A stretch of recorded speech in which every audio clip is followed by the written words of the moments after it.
ভেড়ি দখল ঠেকাতে সরকারি পদক্ষেপ, নতুন আইন করছে রাজ্য সরকার। শাহজাহান কাণ্ডের পরে বসিরহাটের সভা থেকে তাৎপর্যপূর্ণ ঘোষণা মমতা বন্দ্যোপাধ্যায়ের।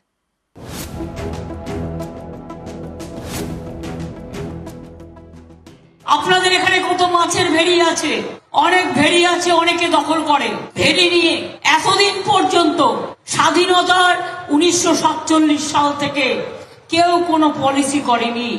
আমাদের সরকার একটা পলিসি তৈরি আমরা ভেড়ি নিয়ে তৈরি করছি।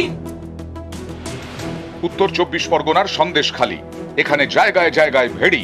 এখানকার বেতাজ বাদশাহ শেখ শাহজাহান বলতো, সন্দেশখালীর নোনা জলে সোনা ফলে। সেই সোনার লোভে ভেড়ি দখলের অভিযোগ উঠেছে বারবার, অনেক বছর ধরে। এই ভেড়ি দখল রুখতে এবার আইন আনছে রাজ্য সরকার।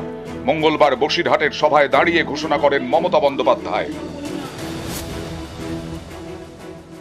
আমাদের সরকার একটা পলিসি তৈরি আমরা ভেড়ি নিয়ে তৈরি করছি, যাতে যার ভেড়ি সে চাষ করুক, তা না হলে সেলফ হেল্প গ্রুপ বা যারা গ্রুপ ওয়াইজে করবে তারা করবে, কিন্তু গভর্নমেন্টের রেকর্ডের নাম রাখতে হবে, কারোরটা জোর করে কেড়ে নেওয়া যাবে না। আর তৃতীয়ত হচ্ছে গভর্নমেন্টকেও তার জন্য একটা রেভিনিউ দিতে হবে, তাহলে জমিটা তার অধিকারটা প্রোটেক্ট থাকবে। বসিরহাট লোকসভা কেন্দ্রের মধ্যে পড়ে সন্দেশখালী।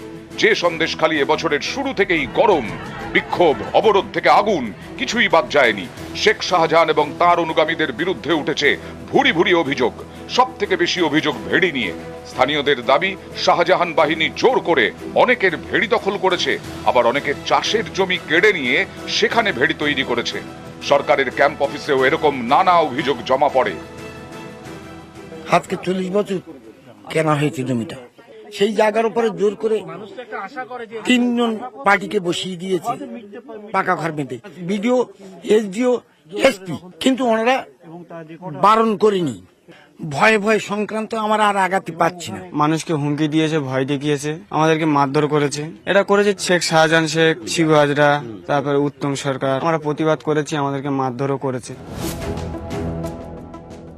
আমাদের সরকার একটা পলিসি তৈরি আমরা ভেড়ি নিয়ে তৈরি করছি, যাতে যার ভেড়ি সে চাষ করুক, তা না হলে সেলফ হেল্প গ্রুপ বা যারা গ্রুপ ওয়াইজে করবে তারা করবে, কিন্তু গভর্নমেন্টের রেকর্ডের নাম রাখতে হবে, কারোরটা জোর করে কেড়ে নেওয়া যাবে না।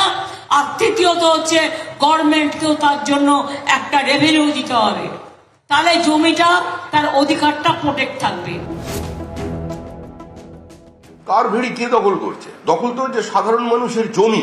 জমি কেড়ে নিয়ে সেটা ভেড়ি বানানো হয়েছে। মুখ্যমন্ত্রীর এই বক্তব্যের সঙ্গে বাস্তবের কোনো যোগাযোগ নেই। যদি কেউ জোর করে ভেড়ি দখল করে, সেও তৃণমূল। সরকারের মদত ছাড়া, প্রশাসনিক সহযোগিতা ছাড়া এবং পুলিশের সক্রিয় অংশগ্রহণ ছাড়া কেউ কিছু দখল করতে পারছে না। সন্দেশখালীর শাহজাহান ছিলেন তৃণমূল নেতা। শাহজাহান এবং তার কয়েকজন অনুগামীকে গ্রেফতার করা হয়। তারপরেও সন্দেশখালী শান্ত হয়নি। এ নিয়ে ময়দানে নামে বিজেপি। বারবার তারা সন্দেশখালীকে অস্ত্র করে। এরই মাঝে প্রকাশ্যে আসে সন্দেশখালীর বিজেপি নেতার ভাইরাল ভিডিও। তারপরেই সন্দেশখালীতে পাশা বদল।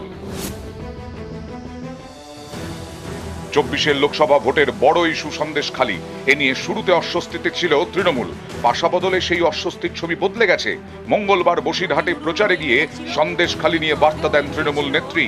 বোঝানোর চেষ্টা করেন, সন্দেশখালী নিয়ে কোনো অস্বস্তির বিষয় নেই। এই লড়াইটা বড় লড়াই, এই লড়াইয়ে জিততে হবে। আমরা বসিরহাট লোকসভা থেকে বিজেপিকে করব খালি।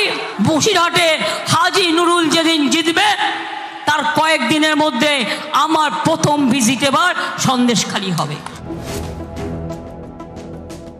এত বড় অভিযোগ, যেখানে সিবিআই এর অস্থায়ী ক্যাম্পে মানুষ উপচে পড়ছে, মানুষের জীবন জীবিকা, মহিলাদের সম্ভ্রম লুট করার অভিযোগ, সেখানে মুখ্যমন্ত্রী জিতবেন তারপরে যাবেন।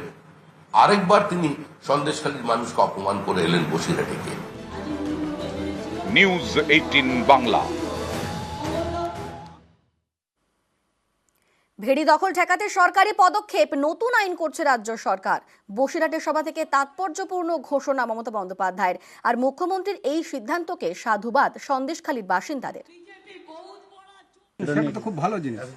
মুখ্যমন্ত্রী যদি ওটা করে তাহলে তো খুব ভালো জিনিস হবে। এর ফলে তো জনগণ উপকৃত হবে। সেই আইনটা আনলে তো ভালোই হবে। বিধানসভায় সেটা আইনের পক্ষে বিপক্ষে একটা আলোচনা হয়ে যদি সেটা জনকল্যাণমুখী হয় সেটা নিশ্চয়ই স্বাগত জানাবো আমরা। যদি মানুষের জনগণের স্বার্থে আইনটা হয় তাহলে সাধুবাদ জানাবেন।